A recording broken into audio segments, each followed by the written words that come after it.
All right, so my buddy went to Mexico recently. He was down in like Playa del Carmen, which is outside of Cancun, and he was at a bar with like a bunch of just the people that were there at the resort. And some Canadian woman started like chastising him about how horrible America is and how like I can't believe Trump hasn't gotten shot yet. You guys have got all of these guns out there, so why hasn't he gotten shot yet? And then she gets into how like they're boycotting America because Trump is so evil and everything he's doing is so bad. And my buddy goes, "Hey, you realize we're sitting at a bar at a resort that's owned by a cartel that regularly cuts people's heads off, right?" And she was just like,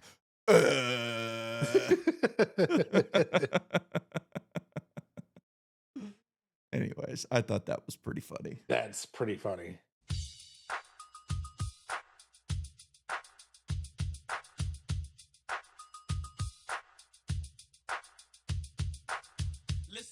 What's going on? It's time for another episode of Too Hard for the Radio, transmitting from the future free state of Greater Idaho. I am the one-armed madman, and back with us this week we've got from Music City, America, the great Daniel Steele. Dan, pleasure to talk with you as always. Oh, Always good to see Great you. to be back. Absolutely. How we doing? How's life? Doing good. Did we ever talk about my perception of the way that you say future free state of Idaho? No. I say Greater Idaho because Oh, Greater, I'm yeah, hoping yeah. at some And, day I it caught will that be nuance, but like, is it future free in the sense where you're not going to get taken over by AI, or are you going to be free eventually? I don't know. I guess like the original thought was like maybe some, how like the Republic of Texas has always been an idea where you could have its own, be your own country. So like maybe someday Greater Idaho will just be its own territory and we won't have to deal with the federal government. That was kind of the original idea behind it, but obviously that's never going to happen. It's just I don't know how I came up with that intro. I wanted to spice it up a No. little bit, so that's Yeah, what I no, came I up was with. always curious of what your thought was because, Yeah, that was the like, original thought. Like, clearly, that's never gonna happen. It's not like, we're ever gonna secede from the United States, but that would be the hope. um, but also being future free to where the robots couldn't control you is Sure. pretty interesting. But also that in that sense, that would probably be its own republic. Yeah. So it probably all works together. Yeah. That Anyway, was that was the idea, though, but, yeah, nobody's ever really asked me about that before. That's funny. yeah. I I hear it every time, and I'm I like, think most people oh, don't maybe you'll even be pay free attention. someday Yeah, maybe. because we We'll see. certainly aren't. It's like, what's that magazine, that libertarian magazine that sucks? It's the one that Dave Smith Reason? always Reason, where they're Yeah. like their catchphrase is like free within our lifetimes. Meanwhile, they just suck. And it's one of those things where I don't ever imagine that I'll live in like the Republic of the Greater Idaho, but it would be cool. We have our own port, we have our own port that we can ship stuff out to Is other that in countries. Boise? No, it's up in north of here. It's a river port, so it's like a just a river that we can ship stuff out on. It's not big enough to ship things in, and you'd have to have some serious dredging going on to be able to have that. But it's something. Yeah. I guess if we were able to take over some of Idaho or of Oregon and Northern California, we'd have our own ports. That's kind of the hope, but I don't ever see it happening. Like Boise has so much power over what happens in Idaho, and so does like Portland, and clearly like California is controlled by the Democrats, and I just don't think they're ever going to let their territories go. I've never looked at gerrymandering until it became a thing. Hmm. And like, holy shit, there's some states where Trump got 40% of the vote and they don't have a single Republican Yeah, in Congress or the Senate. yeah, And it's like, why are you bringing this to our attention now? yeah. And it's one of those things where like the Democrats have been doing this forever, and as soon as like the Republicans try and play their same game, they you know hair on fire, screaming and yelling, "Oh my God, they're taking over our states," and whatever it is. I heard Do, that do you like do you think that the purple hair burns harder? Sorry. Yeah, I do. So when I their do. hair's on fire, it's just like so much hotter because the hair is purple.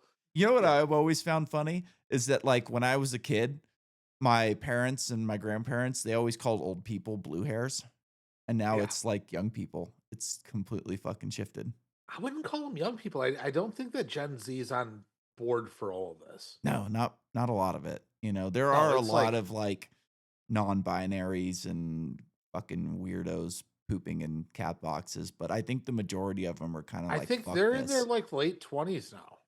Yeah, Like I I guess don't think so. that the 16-year like maybe a little bit during the TikTok era during COVID kind of bought onto that, but for the most part, it's pretty wild to see like the young generation being conservative. I don't think that's ever Yeah. really happened in my lifetime.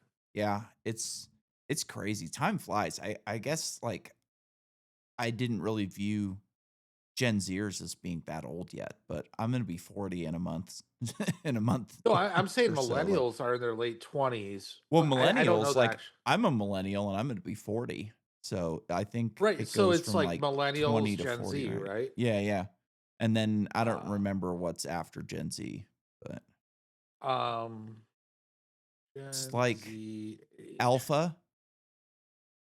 So Gen Z is 13 to 28. Okay. So Yeah, like that, like 21, 22-year old. yeah. Yeah. Yeah, I fuck, man, time flies. It's crazy. I feel like I still feel like I'm in my 20s, but I'm gonna be 40. I do till I wake up with a kink in my neck. Yeah. But I'm also 47. Dude, when I was young, you look at like Archie Bunker, model male of society. Mhm. The way that he was portrayed was like the balding hair, or like the dad from that Ashton Kutcher show. Yeah, Like all of those characters were in their early 40s. dude, the dad from that '70s show is my Yeah. grandfather. Like, It's your father? my grandfather. Like, Oh, grandfather. that is my grandfather. Looks like him, has the same fucking hair, acts like him. The mom acts just like my grandmother. It's like it's fucking eerie. She even looks like my grandmother. She's short and my grandmother's super short, and, like, it's fucking wild, like, how closely that show resembles my grandparents. Yeah, so he was we're not doing screen shares, but he was 48 in that show. I'm Mhm. 1 year younger than him. And also, what happened to that hairstyle? I don't know. It's weird, Did that like, go away with the Charlie Chaplin mustache? I guess, dude, like, my grandfather had it, and, like, he did a comb over the weird thing, I was telling somebody this the other day on my show, I don't remember who it was, but, like, um, my grandfather, the one I'm talking about, looks the same now as he did when like, as long as I can remember, he's looked that way, which is Mhm. kinda weird.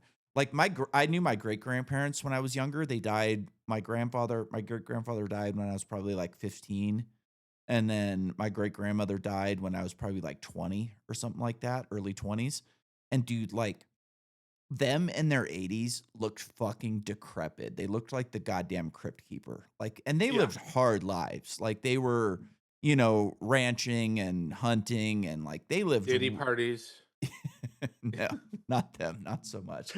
But, dude, they lived hard lives, and now, like, my mom's dad is around 90, and he looks like, you know, 20, 30 years younger than they did at 80. It's Maybe crazy it's all how the much things have preservatives in the changed. food.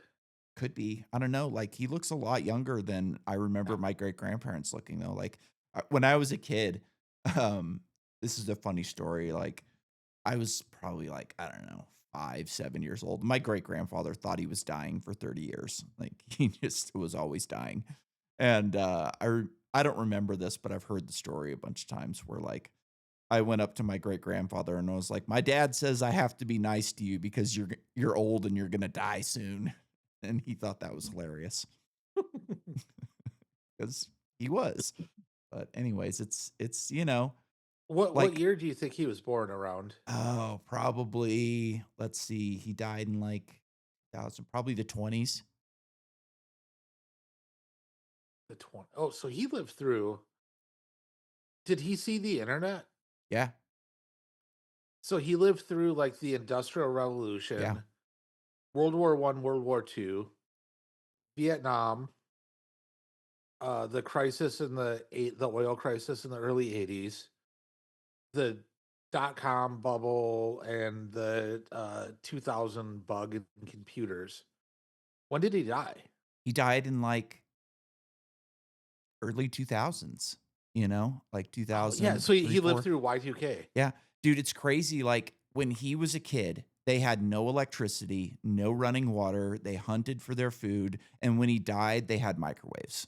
Like he didn't have a Yeah. computer, but he had like a TV and satellite TV and all that type of shit. Like he saw it, like they saw more technological change than probably any generation in the history of the world.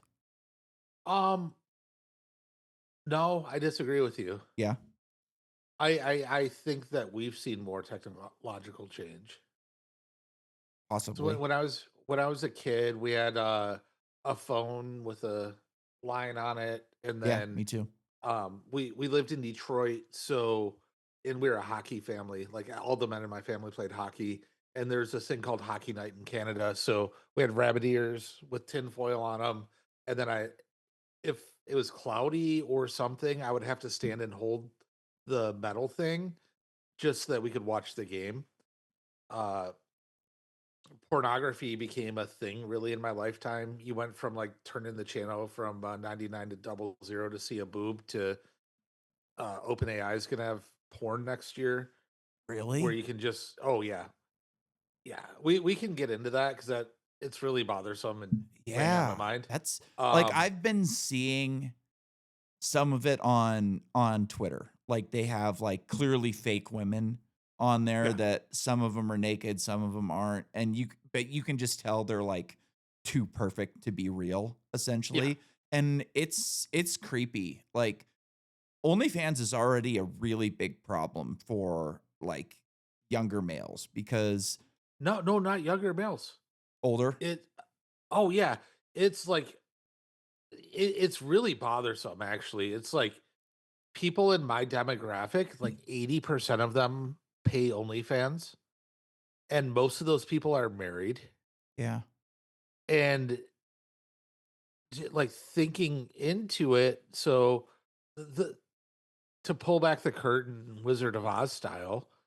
And I've never used OnlyFans, but I've known some air quotes creators. Mhm. What these girls do is they build an audience and they get their subscription, and it's $5 a month, not very much.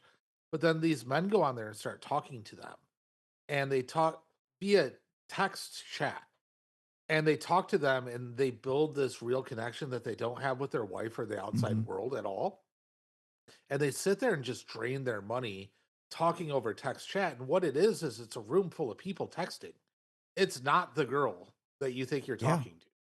And those people are incentivized to draw as much money out of you as they can because they're sitting making 20, $30 an hour trying to get these $100 tips. Yeah. And there's an army of them. It's not much So it's like, different than, like, the Indian scammers, the romance scammers. or the 900 numbers. Mhm. You think those women were actually hot? No, they were big fat No. black women, you know? Yeah, it's creepy, man, and, like, I watch a lot But of dudes are these. so fucking lonely. Like Mhm. they're getting told that they are the worst of all demographics because of the way they were born, Yeah. and they are the problem in the world. And then their wives are out drinking wine, dyeing their hair purple. Oh yeah, you're the evil this guy. Fucking ripped And on Xanax. yeah, ripping on Xanax. And just like I thank God my life isn't like that. I don't think I would ever accept it either. But like that's most of those people, and it's like by all metrics of measuring a successful business, OnlyFans is one of the most successful businesses ever by how many Yeah. employees they have versus Oh, dollars dude. that they make. I saw a It, tweet the other day that broke down how much money they're bringing in by country, and it was massive. It was way more money, like, billions and billions of dollars, like, way bigger than I thought it was. oh yeah, but their business is at risk. They'll be out of business in 5 years. OpenAI at one point was a nonprofit, and it brought this promise of progressing humanity. We all don't have to work because AI does it, and blah blah blah. And now their value proposition is, hey, you can do bespoke porn next year. Just upload your driver's license. So Wow. like digital ID, so that you can live out whatever fantasy you want. I don't. I've watched this trend with the AI bots where it's like, hey, that's a really great idea. Oh my God, that's this. Like, oh, you're so smart. Would you, that's, here's your output. Would you like me to do this for you? Now imagine if a woman, digital or otherwise, that, uh, was that accommodating. So now these guys will go in and just like, oh my God, she thinks I'm the best. Yeah. And I'm so smart. And it's really disgusting the way that it's, starting to manipulate people. Yeah. Here's the top 10. So Spain, 194 million. Brazil, 194 million. Germany, 237 million. Australia, 237 million. France, 237 million. Mexico, that's crazy that they have that much money to spend, 291 million. And Italy, Latinas. yeah, Yeah, they're stacked full of Latinas and still going to the internet. Oh, yeah. because yeah. Yeah. Italy, 355 million, Canada, 355 million, the UK, 531 million, and the United States, $2.63 billion. dollars. Yep. That's That's crazy. all 35 to 50-year-old dudes who are married. I would Oh, not have almost. guessed that they were bringing in more than $1 billion a year. If you would have asked me before I saw that, I would have said like Yeah. 800 million, 500 million, something like that. I had no idea that they were a multi-billion-dollar company. Oh, yeah.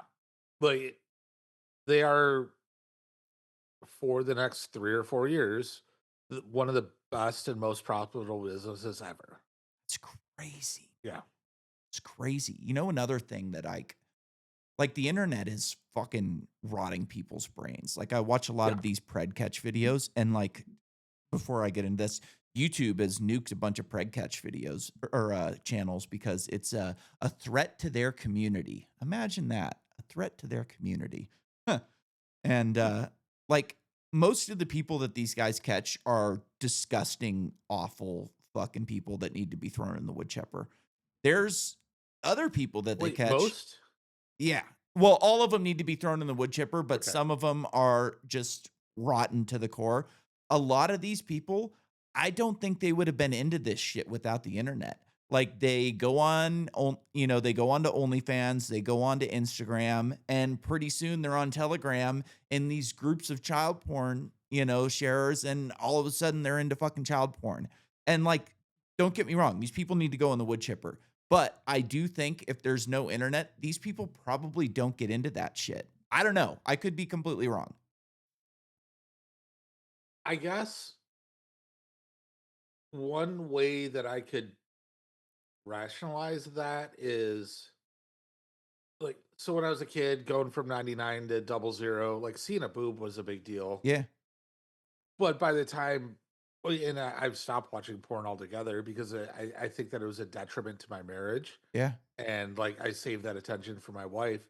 But by the time I got to the point where I'm like, this is just brain rot, like it was much more than a boob that I had to watch in Yeah. order to enjoy myself. So I imagine it's possible that like what are the next steps past when I got married, when I was like, oh, this brain rot is not good for Yeah. me.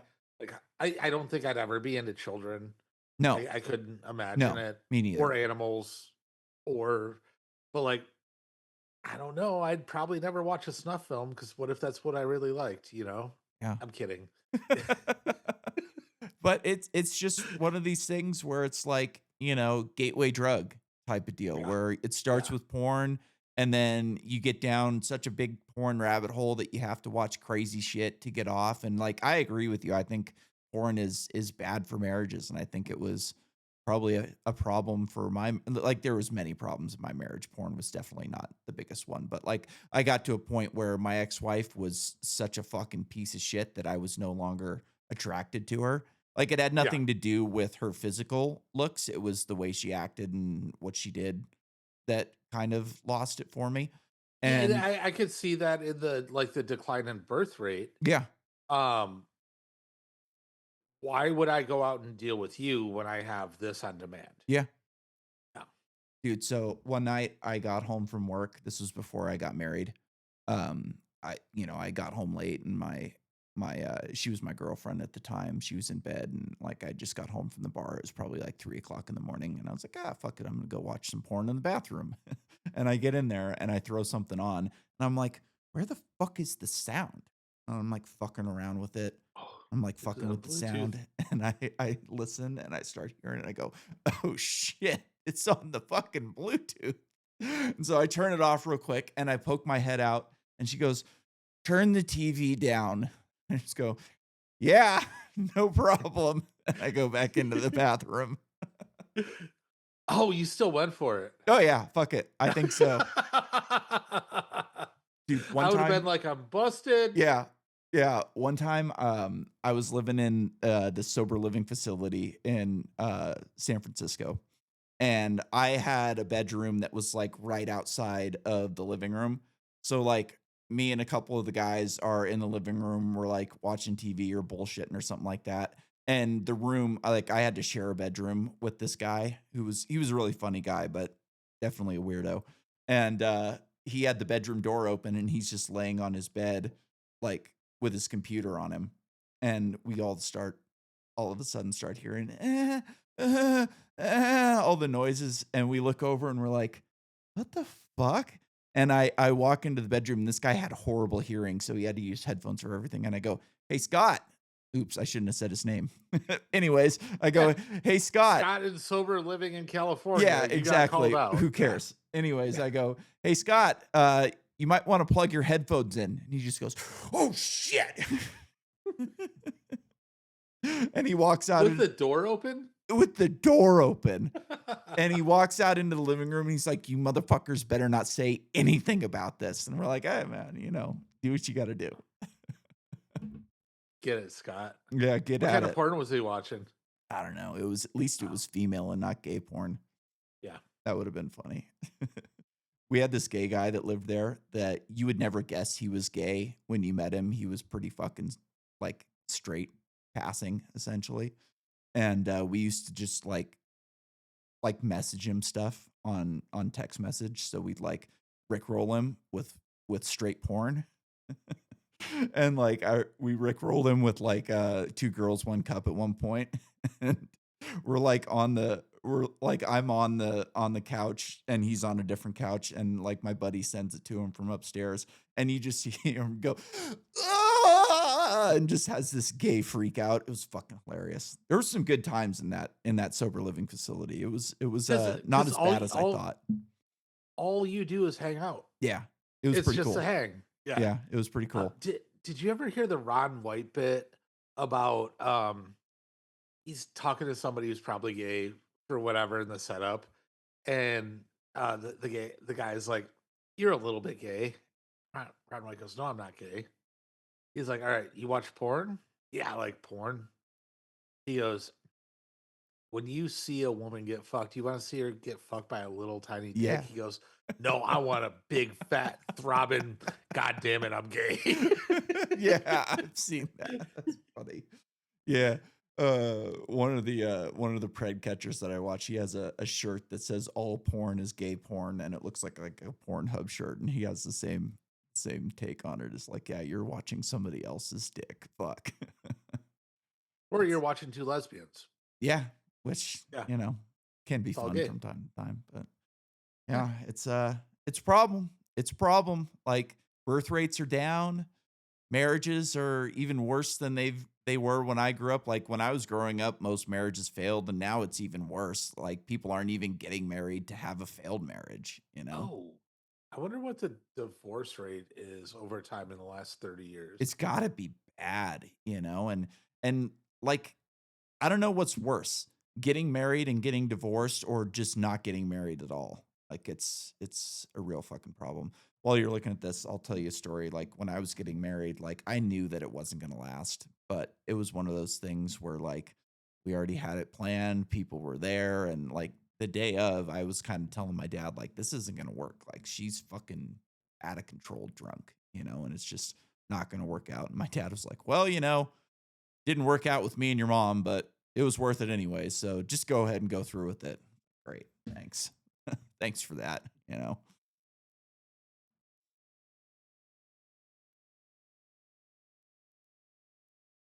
I guess I should filibuster a little bit more. Oh, sorry. No, it's all good. I figured you would be done quicker than this, but it's all good. Oh, I'm putting the divorce rate and the marriage rate in the line graph. I'm here. I'm back. I don't know how to I don't know how to let you share your screen. It I mean, should we you should be able to do it. I don't know why you're not able to do it. I'll have to go no, but through. will it show up in the episode? Yeah, it should. Oh, okay. Then I will share this. This is going to take a little bit because I'm using Deep AI, Mm, but it'll have a line graph where the left side is the percentage and the bottom is the year 1980 to 2024, and it's a line chart of marriage mhm. and divorce. I don't So see it. we'll give it no, we'll give it 5 minutes. Oh, gotcha, Oh, gotcha. we're looking at World Bank data, Bowling Green State University. We're going in. What We're models are gonna you have what models have you been using lately? Manus the most. I've never heard of that one. Um, so it started off in China, and then it got funding, and they incorporated here and started hosting here in the U.S. And it's what I use for deep research, that sort of thing. Um, really disappointed in OpenAI and how they're progressing. So I'm eventually going to wean off of there. And very soon I will be building my own model that I host in my own home. Nice. Do you use Grok Yeah. much? No, just not convenient. I never like It's every time I weird. It's used it, hard it was to I guess I should have the app for it, but, like, the only time I ever use it is on Twitter, and I just actually never on think to Twitter, I go. use it quite frequently. Like you see these clickbait, rage bait Mhm. headlines with information. I just click Grok and it sums up what's going on there, and I like that. So I guess I use Grok quite a bit more than I would say. I just don't use it for day to day tasks. Tell me about your article for engineering.com.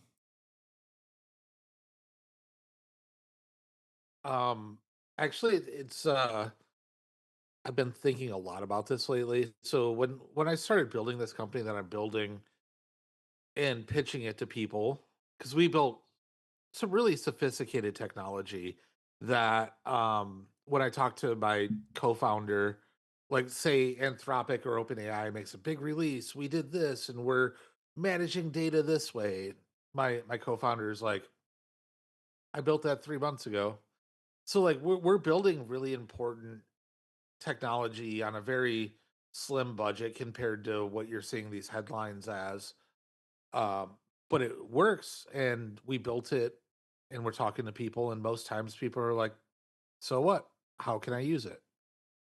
And it then like we would dig down into how to use data and the internet and all that, and they're like, "Oh, okay." So we'd start building like these custom things for these people, and which you can't scale as a business.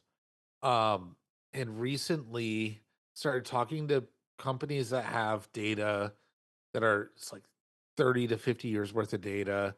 They're deadly afraid of putting it in the cloud, training AI, like almost like the boomer scare of Mhm. AI. Like it really resonates with them.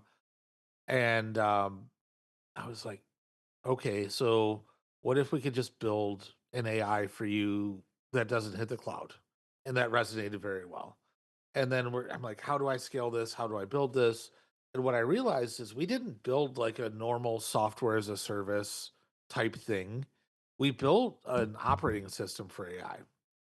And I was pitching somebody the other day, last week in New York, and I, I'm not going to say the name of the company, but he's getting lost in the nuance of what we built. And then I said, his company name GPT.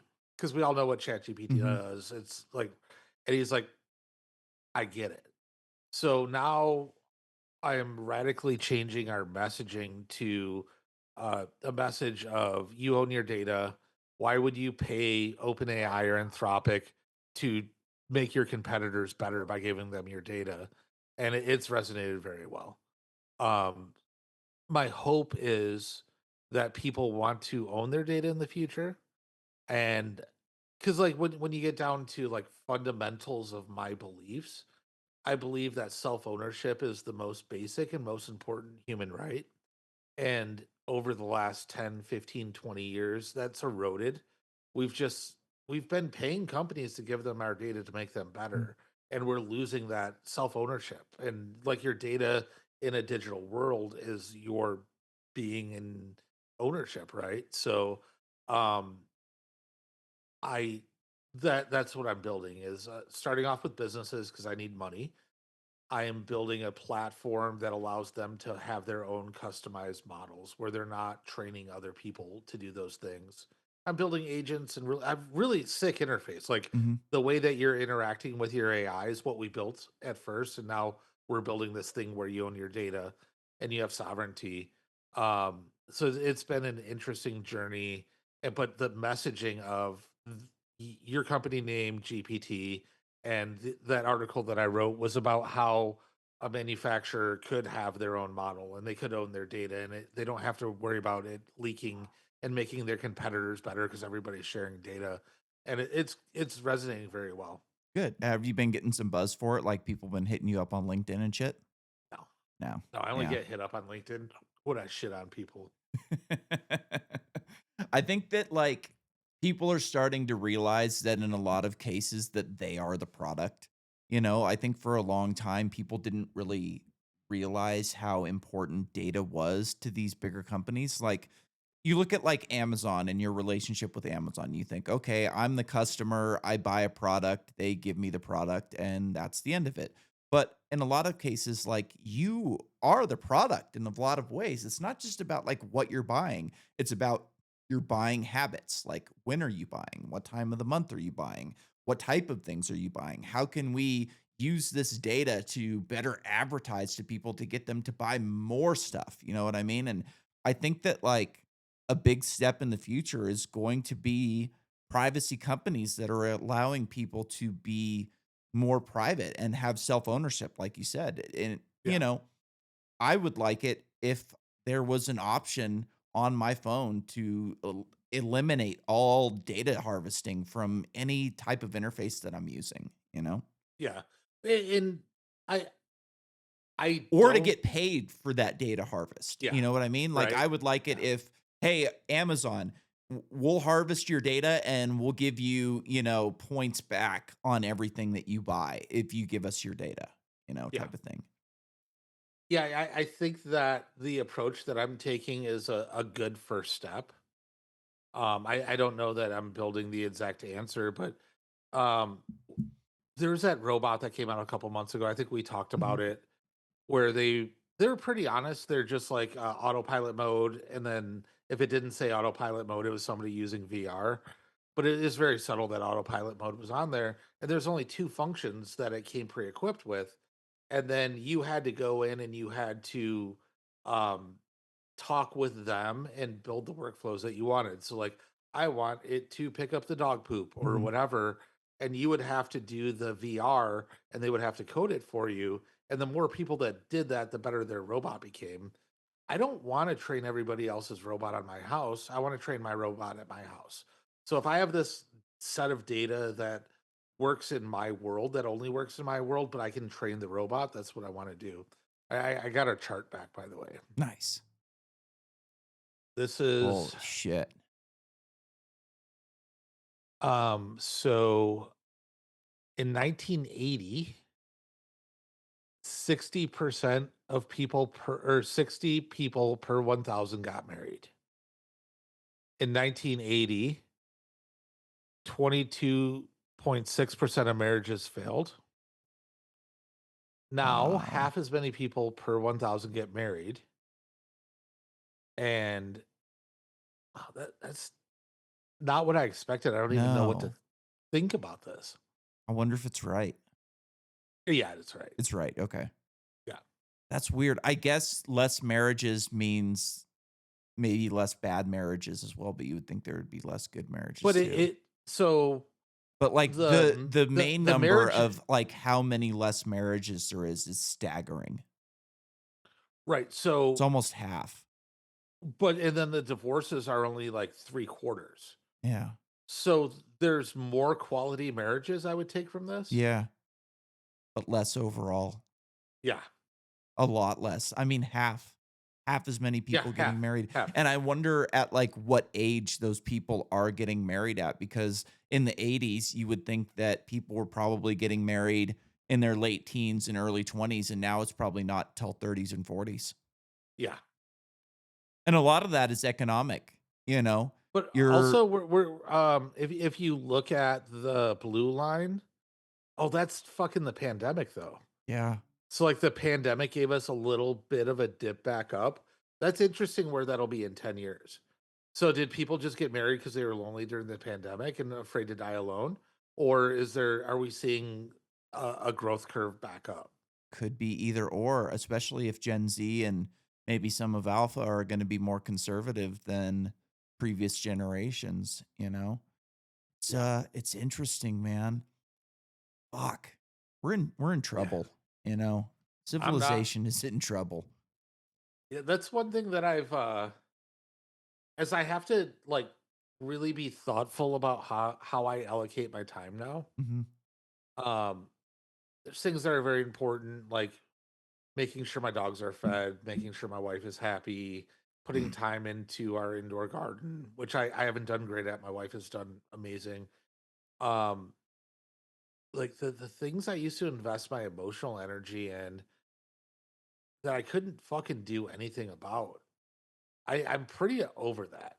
Like we haven't talked on any current topics or headlines. We've talked about things that I do have an understanding of, but like I don't have an opinion on Israel anymore. I don't have an opinion on Trump. I don't have an opinion on whether or not we should go to war with Venezuela. I can't control it. There's nothing I can Mhm. do about it. So I'm completely not investing any time or emotional energy in that. I I've never really gotten too fired up about it. Like, you watch Alex Jones and you see, Mm, like, how personally he He's a takes all fed. this stuff. Huh? He's a fed. He could be. He could No, be. no, it that's also production and show. Sure. He wouldn't be Alex Jones if he talked like Joe Rogan. Sure. If he said, if he spoke in the same cadence as Joe Rogan, well, the frogs are turning gay because of fluoride in the water, and Yeah. yeah, no, it's frogs are turning gay. Yeah. That's like that's That's his his brand. show. Yeah.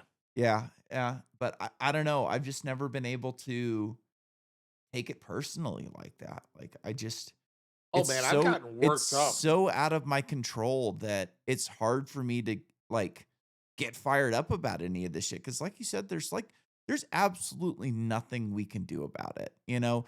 And Like the regardless of, like, what Trump has changed, like, he hasn't done anything that's, like, going to last past the next fucking Democrat getting elected yeah. into office, you know? This is all short-term stuff that's not really making a huge difference. You know, even in your world, like, he came Yeah. in heavy with that Stargate program, which completely fell apart. I didn't even know that fell apart until they launched a new program, which who knows if that one will last or not. If they can codify this most recent executive order. Actually, I was talking like I sounds lame, but I have PR people now. And I was talking to them, and she was like, "Well, what are your thoughts on regulation and AI?" And I said, "Well, first off, the purpose of my company is to be completely apolitical. I never want to sound like I don't think it helps. Mm-mm. I don't have an opinion on what's going on. Like whatever is best for my company is. But if you ask me right now about this legislation, this EO that they're writing, I'm going to sound like Trump when I talk." And she goes, "Oh, you don't want to do that." Of course I don't. But like this EO, so they were every state was trying to, which I understand rationally, trying to get a grasp on AI and what it does. But then you have 50 states writing these laws to where every AI company would have to have a different version of their own AI in each state, is where it was heading. So Trump wrote EO to override any state laws outside of like safety and harm and that sort of thing. But when I personally looked at the safety and harm and discrimination of these states that wrote laws, they already had laws against doing that. They just added the word AI, but Mhm. it's a super slippery slope because then people get to become the arbiter of what is, what isn't, and I think that that's what they're trying to work around. But I think they're I think that David Sachs is doing a good job. Um, Do you think they're setting it up for a couple of companies to dominate AI, or are they trying to make this like an open market where smaller businesses like you or, a bunch of smaller businesses can actually compete, or is this like kind of set up to have a couple of companies dominate the space? if states, I'm sorry, um, some good barbecue sauce. Yeah. If states were writing the laws, and you had to have 50 different models for each state, that would set up Amazon, Nvidia, Yeah. OpenAI, Anthropic. They'd be the only This ones to have the money to be capable of yeah, doing that. this structure allows for competitive things. And the thing is, the cat's out of the bag. So I think we've talked about this before, but China isn't allowed to have our good chips. So they were forced. There's only 500 data centers in China. There's also 500 empty data centers, which I'm really trying to understand, but I think it's just from mismanagement. So we have 10,000, 12,000, something like that, and we're growing exponentially in data centers. Then we're setting it up to space. But there's only 500 data centers in China, and China is able to build competitive models because they're open sourcing everything. And now we're starting to see a push to open source in the US. And if you have all this regulation, it's not going to work. It's just like you wouldn't be able to catch everybody that's breaking your dumb rules. Yeah. So yet today, Google put out open source models, which is huge. IBM has the only ISO certified open source model. The Chinese models are better, but American businesses don't want to buy Chinese. So we're starting to take great strides in open source, and it'll be better for everybody. And that my whole business is built on that. I'm not going to pay OpenAI to process your data. I'm going to set up an open source model on an MIT license where you own your data. That's what my business is now. Which I could be in trouble in 5 years, but I doubt it. I think it would be cool if normal people had access to a very basic model that they could tailor to be their own personal agent that's capable of working for them in their lives to where they didn't have to go to some company that is building like I wish that my like I operate this podcast on an iPad essentially. Like Yeah. I use my MacBook for Zoom, but that's it. And like I use my iPhone as a camera, but everything else is done on my iPad. The iPad, the iOS on it is a standard version of a software that's capable of doing a lot of things for everybody, but it doesn't work great for my podcast. If I could make a couple of changes to it, things would be Yeah. a lot easier for me. It would be the editing would be easier. Like a lot of things would go easier if I could just make a couple of changes to it. And I'm not a programmer, but if you had an AI model that's capable of altering programs for you, it would be super cool if I could just break into this iOS, insert a couple lines of code, and have the operating system work in a little bit of a different way. I don't need it to be completely different. I need it to do a couple of things a little bit better to tailor Yeah. to my needs. And I think like It, that would be a great thing. I think in 5 years you won't need to write those lines of code. Yeah. You'll just be able to Tell it say, what to do. "Yeah, this is what I want." Um, so recently Google launched their Gemini 3. It was all the rage and it beat all the benchmarks and it's very, very good. In 2 years, that amount of compute and power you'll be able to run on a device as small as glasses. It's just changing that much to where I feel like the model before that was perfectly fine to do most things. Maybe not perfect, but it did most things. And this most advanced next gen is the leading edge thing. I'll be able to have it in my glasses. Are you So still like using those are those the glasses, or you use no, they those? gave me fucking vertigo. Oh, really? Yeah. So when I got COVID the second time, at the end of COVID, I suffered for a month of really bad vertigo. Then I would get it every like 3 or 4 months after, then it eventually went away. And my glasses broke last year. Went to a doctor, got a new prescription, and the first thing I bought was Meta glasses. And then I bought some Warby Parkers just to have backups in case they broke or something like that. And within a month of getting those glasses, I started having vertigo fits. And then like maybe 6, 7 weeks ago, I was to the point where I probably shouldn't leave the house or drive. I had vertigo again. And I'm like, what if I just put on these Warby Parker glasses? And within 24 hours, I was fine. Weird. So it's the lenses. Like I maybe Ray-Ban or Meta are was it Ray-Ban? I don't know. Yeah, I think Whatever. so. Maybe that company is not good at making because I I actually beat time. When I was a kid, you could tell somebody was old if they had bifocals, and that technology changed and they call them progressive lenses now. Yeah. So I essentially have bifocals, but I don't have those lines, so I don't look Mm. old. And that technology is somewhat new, and maybe the manufacturer just didn't do a good job with it, and maybe some shit changed in my brain with COVID. But I'm not going to go spend another $700 on glasses to hope that maybe the lenses will work for me. Yeah. I've always been interested in augmented reality, like, and I think that's Oh, dude, something the that, new Meta like, glasses are so sick. Like you have a little fucking screen on your lens inside, which it might not do that much today, but imagine you and I had met before and it has a recall of everything that we've ever communicated about. Like, oh yeah, Nick, yeah.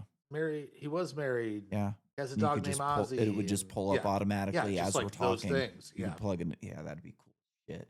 Like, I always thought, like, I was always into, like, extreme sports, and, like, one of the things that I always thought would be cool, and they have them now, but they're not, like, widespread, is, like, when you go snowboarding or snow skiing, you should have your map on your goggles. Like, they should have the map of the mountain. Isn't the map just down? Huh? Isn't it just down? I don't know. Like where you're headed? Yeah, essentially, Like, but, when you like, get off the ski lift, aren't you just going down? Is it yeah, that kind important to of, but, have like, if you wanna go from one lift to another lift, Oh, sometimes yeah, you've gotta, yeah. like, stop and look at the map and go, "Is this taking me to this side of the mountain or that side of the mountain?" type of thing, and, like, if while you're on the ski lift, you should just be able to tell your glasses, "I wanna go from lift A to lift C, give me a route," and then Yeah. as you're going down, you just got a green line that you follow, throughout the mountain. I thought something like that would be cool, and they do have them now, but they're really expensive, and you're doing an extreme sport where you're crashing on your head sometimes, and it's not probably smart to buy $1,000 pair of goggles that you're going to crash onto.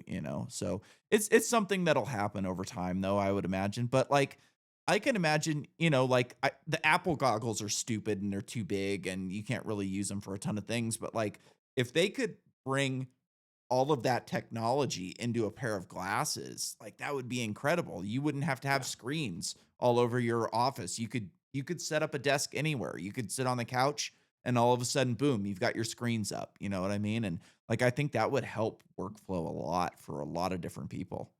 I think the biggest challenge is batteries. Yes, it is. Yeah, Absolutely. I'm yeah, actually surprised that they were able to come out with those Meta glasses as soon as they were, because yeah. I thought that the battery problem was going to be the hang up on it. And, like, one of the things that I've always hoped would come out, and I don't know, it might be too difficult, but, like, imagine if they had some sort of induction coil in them, and then you could just put a hat on that had a battery pack in it, or have a battery pack in your pocket.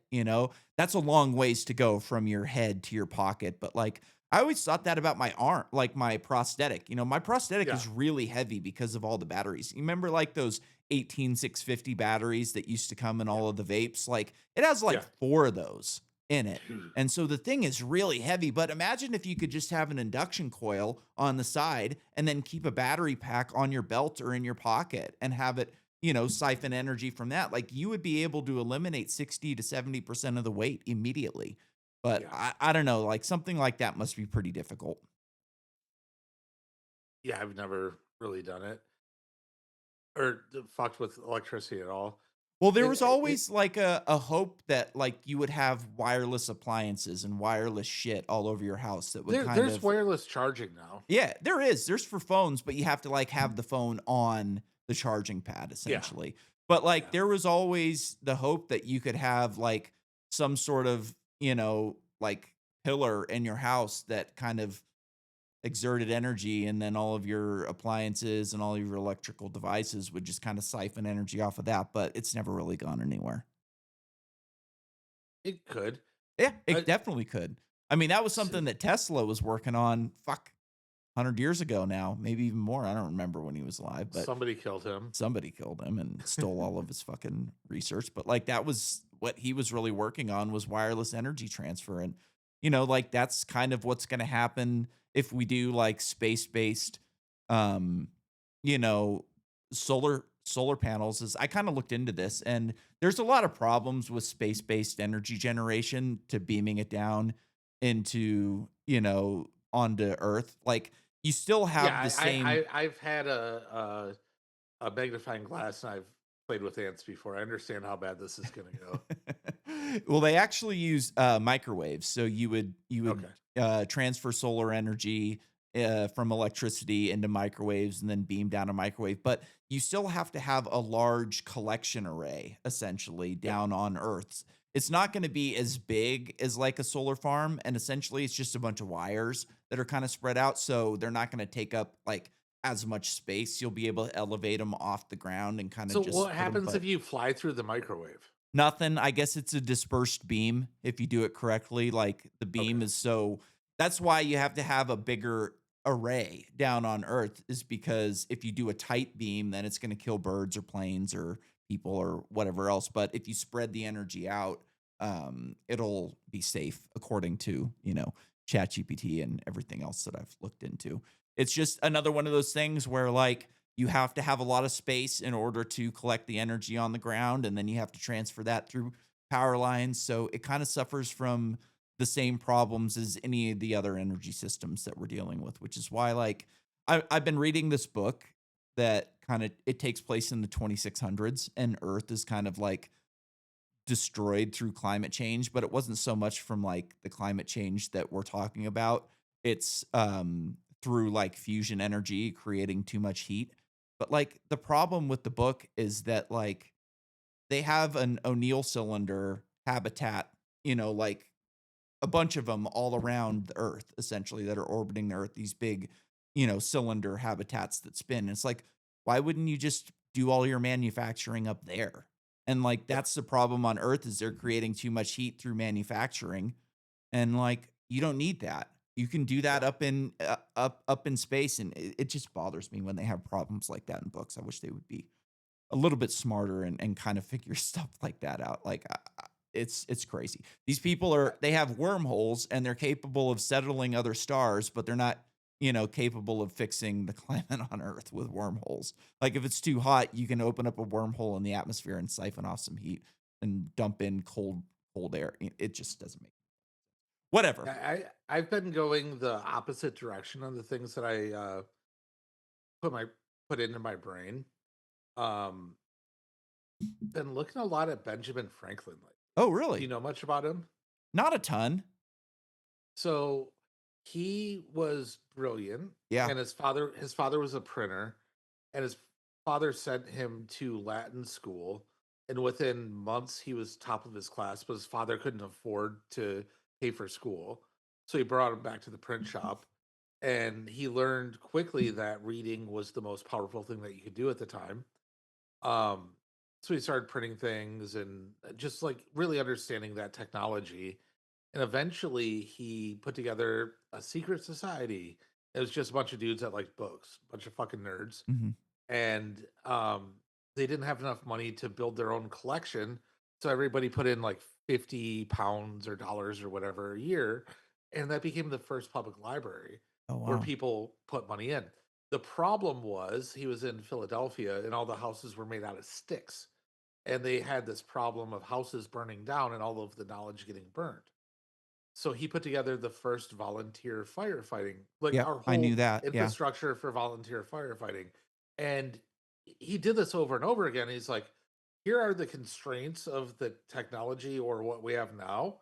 Here's my solution to it. And then he's built these institutions that have long lived past him. Like nobody thinks firefighter Ben Franklin. They think key with electricity Mhm. Ben Franklin or one of the people that signed the Declaration of Independence, but he built these foundational things because the technology wasn't there. And what I like about that is he was living, he understood what we could do in the future instead of just opining on where things could be.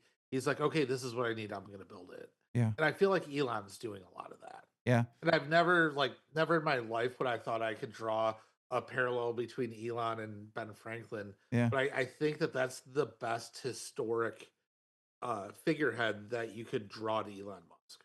When people think about advanced technology, they don't really think about, like, the written word as being the most advanced technology that that humans have ever come up with.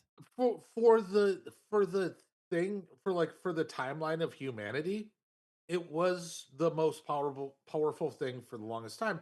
And our AI is trained off of Mhm. that thing. It still It is is. by It's the far, most yeah, powerful technology we've ever created is the written yeah, word. yeah. It's something, you know? Like, there was I don't know how many generations of humans went on and on and on without being able to pass their technology down to their, or their history. Like, everything was done by the spoken word for, thousands of years until the Sumerians kinda figured out cuneiform and started writing shit down. And that's like what took us from being hunter gatherers and just nomadic societies to like building cities and civilizations. Like it's crazy. And this is what I'm afraid of with AI. So we have this collective intelligence that everybody accepts as the thing, and we're just going to give it all to AI, the cloud, the machine, whatever, and then we just accept that it lives there. And all of your personal experience or your family or your heritage just kind of lives in this bubble or cloud or whatever. But if that ever goes away, fuck do we have? Mhm. And that's why I think it's very important for sovereignty and data. God damn, I'm pitching my company right Right. now. Hey, that's all good, man. You know, I But I save every episode that we do onto a hard drive and a good hard drive. It's one that's like, mhm. shock proof, and I keep it in a fireproof bag and an EMP proof bag because like I don't have any kids, and at this point I don't think I Yeah, probably will. And like this is the one way that I can like leave something behind is, we were talking about my great grandparents earlier. Imagine how cool it would be if I could listen to my great grandparents talk when they were, before I was born. If I could just have recordings of conversations that they had with their friends or and now with random this people. technology, like, what if you could ask your great grandparents questions? I know. And if we build it right, like, not what is the knowledge of humanity, what's the knowledge of my great grandfather? Yeah. And I think that that's going to be important to build, but also to use this platform. I know 3% of you listeners out there are female.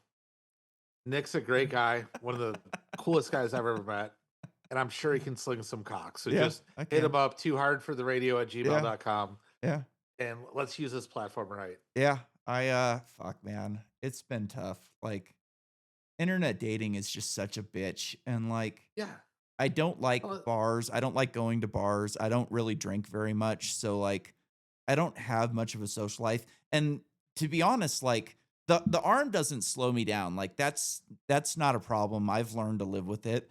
yeah. The thing that's made it harder for dating is my teeth. Like I lost my teeth after the accident And Oh, ladies, he can pull the teeth out and it'll be yeah, a smooth ride. it's smooth ride, smooth Yeah. ride.